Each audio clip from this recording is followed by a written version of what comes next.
Well, joining us now is Jane Howard. She's in Cairo. She's a spokeswoman for the World Food Programme. Jane, thank you very much for being on Al Jazeera. So just paint us a picture of the situation right now. Just how dire is it for Syria as far as this food crisis is concerned?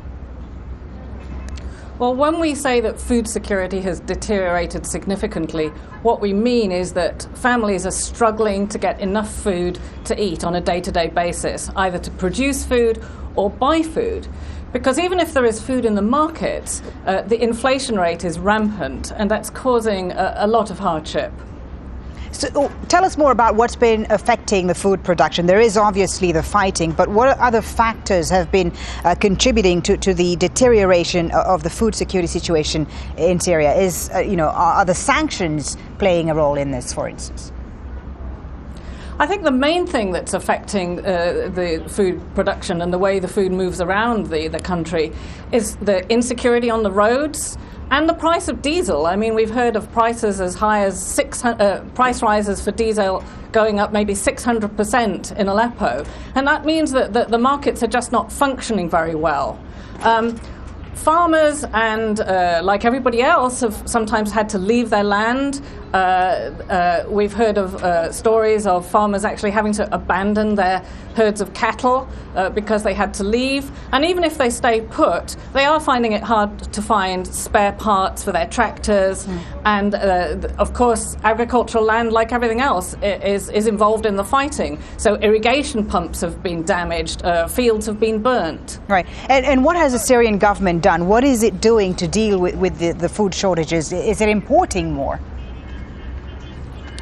Well, the Syrian government has always subsidized bread, and they've managed to carry on doing that. They have imported wheat, but even though it's been quite a good harvest this year, the harvest is down maybe 40% on what it used to be. So if the conflict goes on, it's going to be very difficult to sustain that. And even though the private sector, there are private bakeries where people could buy bread, but it's just too expensive for them, so they might as well not be able to. Jane, tell us about the World Food Programme's operations on the ground. Are you able to reach everyone that's affected by the fighting? And what recommendations do you make to address this food crisis and to prevent it from becoming worse?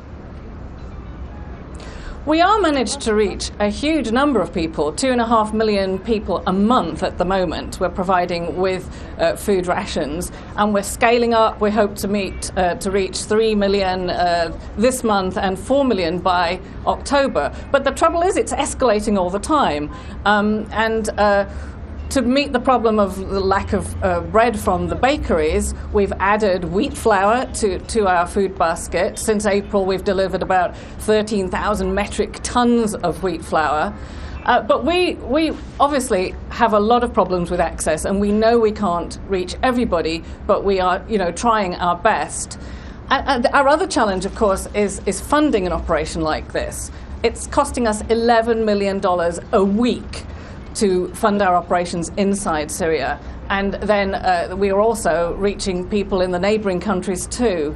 So it's a lot of challenges, but we do feel we're making a difference on the ground. Okay, Jane, thank you very much for talking to us. That's Jane Howard of the